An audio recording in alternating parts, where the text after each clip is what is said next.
Welcome back, everybody. Kalani here, and in this video, I'm going to address a common issue, especially with beginners, but this could be for anybody who's experiencing hand discomfort or even pain in your chording hand, and also stress in your fingers and issues with finger alignment, especially, and this may not be for beginners, but when you get into doing chords that use your pinky finger. And I have alignment issues with that, and I want to show you how I fix that. But the main thing in this video is we're going to be looking at placement of or angle of your wrist, and also placement of your thumb on the back of the neck, because those are the two really important things that we want to tune into in this video and as you move forward in your ukulele playing. So let's start with the wrist.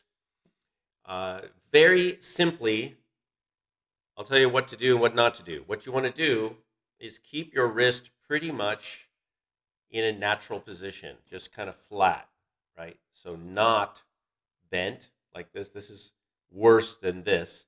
We don't want to hyperextend it, and we don't want to bend it severely either way. So as much as possible, whatever you need to do to get your wrist either in, like I said, this position where it's my wrist is slightly bent up is better. It's better to do this than to do this. And there's also an issue with the thumb when we do this. So, my thumb moves down, and we don't want the thumb down there at the bottom. But we don't want this. If you can straighten out your wrist so it's pretty much flat like that, or even a little, you'll see some players, especially some players, will put their thumb over the top. And that's not terrible. It's not, it's not classical guitar technique, but it's not the worst thing you can do. But we really want to avoid doing this. And when you're a beginner, especially if you're doing bar chords, you might feel like you need to extend your wrist and get your fingers flat, but you can still do a bar chord with a straight wrist. So that's number one, all right? I'm not going to belabor the point. Just get a mirror or video, camera, so you can see exactly what you're doing, because sometimes even if we think we're doing something, maybe we're not, right? We need to either have somebody watch us or find a way to check what you're doing yourself, right?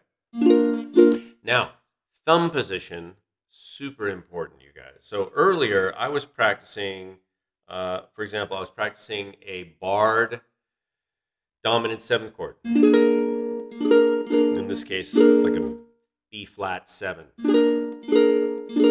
And this it's a tougher chord, but I want you to see, now, I don't know if I can recreate the issue here. My pinky finger would normally do this, and I'm going to exaggerate here, but look where my thumb is, and look at the angle. I'm going to exaggerate. Look at the angle of my pinky finger. It tends to move towards the head, tends to curve in. See how it's kind of flaring out there? It's not in alignment with my other fingers. And that's always been an issue for me. But look what happens when I move my thumb up and center it right behind all of my fingers. Boom. Wow. All right? This, when you get your thumb on the back of the neck and you have it pretty much, even forward is better than back. When I put it back here, now my fingers start to angle, everything's collapsing, right? But when I move here, I can align everything much more stable, much more consistent pressure on the neck. So it doesn't matter. You could be doing like a G chord shape, but you don't want your thumb back here, and then your fingers start pointing. They start collapsing. But if you move your thumb up, now you've got, and you move your thumb up so it's right directly in back of whatever the finger shape is. So if you're doing a wide shape, maybe you're doing, I don't know, some kind of shape where you're covering like 4 frets, you still want to move your thumb up, not back here. There's no support back here for your pinky. See, but if I move my thumb up, now I can feel it. So I want you guys to try this. I want you to experiment and feel that and look and make sure you're doing what you think you're doing, what you're trying to do. And this, you guys, it will help you so much if you can start to do this when you're learning to play the ukulele or the guitar or any other string instrument. Do it right from the beginning and build that habit. Now, if you don't have this habit, if you've been playing a while, let's fix it. Spend some time, get that thumb moving up the neck towards the body, so you are always supporting and opposite, your fingers, anything that's on the neck.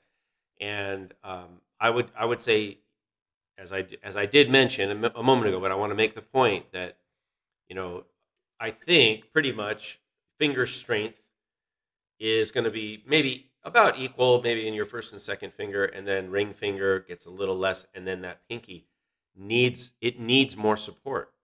So maybe think about cheating your thumb over opposite the pinky, because your index and your middle finger are probably going to be fine. And if you're doing a bar chord, you can stack those if you don't need your middle finger to press on any individual string note. But that pinky, we want to give it some support. It's doing its best. It's trying hard, but we just want to help it out. All right, so those are the two things in this video. Let's review. First of all, wrist position. We want to have our wrist pretty much flat. You can be right around this area, just kind of flat. Better to be the wrist. It's better for the wrist to be a little up than down, than bending. This is really bad. We don't want to do this.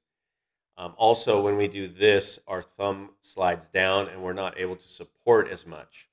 So here, right, I can be right on the back of the neck, flat, and pressing and just giving my fingers all the support they need. And then also, number two, thumb behind, towards the middle or even towards the body. Cheat towards the body so you get under your weaker fingers more than your stronger fingers on those chord shapes. All right, that's going to help you a lot. It's not only going to help you with your sound and playing, with less buzz, with more confidence, with more clearer tone, but it's going to help you feel better. It's going to help you not, have finger pain maybe as much. You're going to reduce wrist pain. You're going to reduce finger fatigue because you're using all your muscles, your fingers, everything. You're using it all more efficiently, all right? And that's the main goal, all right? So if you guys have anything to add, you want to add any helpful tips below, please do that in the comments section. As always, if you'd like to learn more from me, you can join me at patreon.com/Kalani. You can also purchase the Ukulele Club multimedia resource available at Teachers Pay Teachers. All right, good luck, happy practicing, and like and subscribe, hit the bell for notifications. We'll see you in another video.